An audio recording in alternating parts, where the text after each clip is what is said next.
Welcome to the Dropship Podcast, where you'll learn how to build and grow a high-ticket dropshipping business and hear stories from successful e-commerce entrepreneurs. Let's kick this thing off.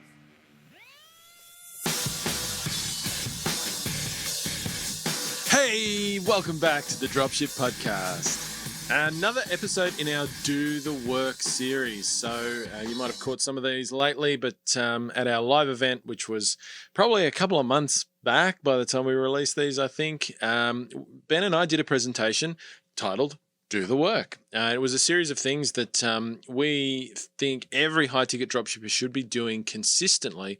There was about 20 on that original list, and one of those coming from that list was try purchasing products in bulk. I think we've talked about this a little bit on this show before. Like we've kind of, I think, alluded to the fact that, you know, you can start dropshipping and sooner or later you can, you know, get to the point where you're branding your own product and you're maybe getting some warehouse space and you might be bringing that in, you know, larger quantities. And that can kind of be the evolution of where you can go from a dropshipping business. But I think there are actually opportunities that you could start doing something along those lines much sooner. And it's, you know, there's some real advantages to doing that, and it can help you to grow your business.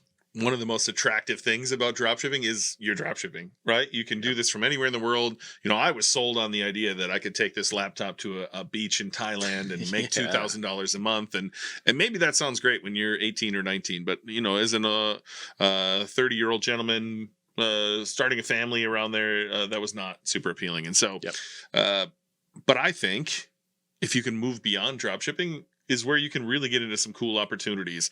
And you can kind of dip your toe in with what we're going to talk about today, which is like try purchasing some of your products in bulk. So if you're already running a business, you might have found that 80% of your sales come from 20% of your products, and 80% of those sales come from 20% of your products. So you likely have 1, 2, 5 products that you sell a lot of on your site.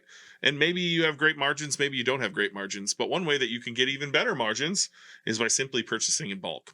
And so oftentimes this can scare people away. I think if you've done any research into 3PLs, third-party logistics, you will find that they want huge minimums. I think I found this when I have my own brand of pet supplements, huge minimums. And we were not prepared to meet those minimums in the beginning. And so if you're thinking like a drop shipper, you maybe only need 10 of these products, or heck, maybe even one of these products stored somewhere. And you're wondering where you can find that. And I think we've come to a solution that we can offer everyone listening to this, as well as our student group, which is where I house my pet supplements. So I went to a meetup in the Twin Cities, an e-commerce meetup, and someone who was selling little cameras that you could put out, not the big ones, the little ones, right. And little fishing lures and all sorts of little hunting and fishing things. And he said, hey, I have someone in Woodbury, Minnesota, which is about 10 minutes from me. We went there last night for dinner. That is where their warehouse is. So this is a family of folks who are a top 50 seller on Amazon, and they got a giant warehouse in Woodbury, Minnesota, and they were looking for space to fill it. So I went to them about my pet supplements, and they were like, yeah, we can ship 1 product a day or 0 a day, whatever it needs for you. It's going to cost $20 a month to store a pallet. And there's, I want to say it's like $3 or $3.50 per item per box incoming charge, and $3 or $3.50 pick charge on the way out. So very reasonable, especially if you're using a high ticket item. And so I've been selling my pet products through using them as my fulfillment for some time now. And I think one thing that has stood out to me is like they've never had an error ever. Like 0 errors, not like one or here, 0 errors. They've gotten everything out on time, same day if possible, if before 3 o'clock. Otherwise, the next day if it is after 3 o'clock. And they're fantastic to work with. They're not, you know, something I can connect my system to and have this great built out, logistics system, but they can hop in my ship station and just handle the orders that come in there. And so when I approached Jessie is her name, about, hey, I have a bunch of students who maybe they want to store 1 product, or maybe they want to try buying in bulk like we're talking about today, or maybe they got a return and they're like, I don't want this thing coming back to my house. I need some place to put it until I sell it again. Jessie was like, yeah, we can do exactly that. And here's the fees associated with that. And so now that they've come out with a website, which is shipmn.com, shipmn as in Minnesota, shipmn.com. You can see it up on the screen there if you're watching on video on Spotify or YouTube. all you need to do is reach out to them and then say my name, Ben Knegendorf. I know it's a doozy, but let them know, hey, Ben Knegendorf sent me over here. I'm not sure if she'll know the dropship name. She will know Paramount Pet Health for sure. But let her know that we sent you over there, and she'll know exactly what you want to be set up for. And I think we already have a student, Bob, who has some of his products there. Awesome. Yeah, I mean, and I reckon they're probably so good because, as you said, that they're a seller on Amazon themselves, and so with a lot of 3PLs, you can find that they don't actually they're not actually in the space of having customers that are buying their products. They're just like a center that just distributes other people's products, and I reckon because these guys are actually e-commerce retailers themselves, like they understand like the customer end of it and the how hard it is dealing with shipping errors and things like that. And they're probably just more on the ball as a result of that experience, which they're closer to you as well. Like they're going to understand your problems too, because they're, essentially doing a version of the same thing that we're doing. So yeah, I think that's a pretty exciting opportunity. And absolutely. I mean, simply, even if I mean, you don't have to use this particular, you might be in another country, you might be in Australia, you might be in the UK, go and shop around 3PLs. There's a whole bunch of different ones out there, different sizes, and I'd be willing to bet that you can find one that is going to have, minimums or charges that you can live with. But even if you can't find one of these, like if you're somebody who lives somewhere and you've got the space to store a few products. So on my first business I had an under my house area. It was like my house was on a slope. And so under part of the house, it was just like a open, so really long cavity. And there was a concrete slab down there. And we didn't do a lot down there. Like I had some tools and things stored down there. It was just this vacant kind of concrete area. Man, by the time I sold that business, it was literally full of lights, chandeliers. I was importing some from Hong Kong at that point in bulk. And I had that whole thing full of products that I would just ship from my home to the customer when the customer ordered those particular products. And so I used to store return products and that sort of thing. So even if you've got a bit of space on your own property, and once again, not everybody does. So if you don't, 3PL's an answer for you, but you can actually do this from your own house, right? I mean, the customer doesn't need to know any of this stuff, but you can do that. And I think the advantages of being able to buy even like 5 or 10 products and go to your supplier and say, hey, can we get a better rate for this? I mean, that's a massive difference for your best sellers, right? Yeah, I like it for a few reasons. One, you're likely going to get better margins. Yep. If you reach out to them and say, I want to buy a few, they're going to give you better margins than when they're drop shipping for you. 2, you take control of the fulfillment. So this place is, I'm sure they say it somewhere on here, conveniently located in the Midwest. Like you can get them they're going to ship same day, which maybe your supplier doesn't ship the same day, and it's going to get anywhere in the country in 2 to 3 days, which is pretty impressive, right? So you can kind of take control of that fulfillment. The other thing that I like is like you can get on board with suppliers that might have said no to you in the beginning. So there's plenty of suppliers in the industry who they won't drop ship. They just won't. And you can push on them, and some of them you'll get to drop ship for you. But there are going to be holdouts, no question, that say, if you're willing to take stock, you can sell us.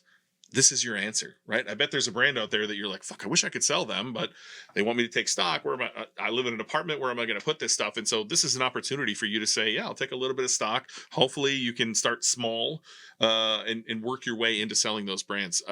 I think this is a no-brainer for anyone who is a little bit further along in their journey. But I would encourage anyone to test this out. If you already know what you're going to sell and you can get better margins and you can take control of the fulfillment, or if you have bundles and maybe you're getting one product from one supplier, one from another, and one from a third supplier, and you can bring that bundle in house and ship it all in one order and just make the experience more pleasant for your customer. This is a wonderful way for you to do so without taking on too much risk, right? Like I mentioned, I'm pretty sure we have a student doing this and he started with one product. Yeah, and the other option I think this opens up for you as well is to start playing around with getting products supplied to you on net terms, right? So once again, some people will hear this and say, well, what if I don't have a massive chunk of cash immediately to put up to get those products? Like, do I have to pay for it up front? And oftentimes you don't have to. Like most of your suppliers will offer net terms. So, that's where they ship you the products and you have to pay it within a certain amount of time. It might be 30 days, it might be 60 days, it could be 15 days or something like that. And so while I would say that you always have to be careful when you're operating, you have to be mindful that, you are taking that on, and you've got to make sure you pay it back within time to maintain a good relationship with your supplier. That can, if you know that you sell 5 of X product every month, and you've been open for a little while, and you can see that trend, like you can be in pretty safe grounds to say, well, I'm going to get X amount of them then on net terms, because I can forecast that I will have the money from the sales, because I know I'm going to sell them before that bill's even due. Another cool one that I've come across that just passes my mind here is there are often brands in other countries that just don't sell in your country. And they were like, yeah, you can sell this if you want to bring some in-house, and potentially that could turn you into the distributor for that brand. And then all of your competitors buy from you, right? And you can take a little haircut off the top, plus kind of know how they're doing business and working with them. It's a real opportunity to reach out to those brands that you're probably finding search volume for, probably in your high priority campaign. You're like, what is this? And then you look it up and it's a brand in Italy or something like that. And you can bring this in and be the first person to sell it in your country.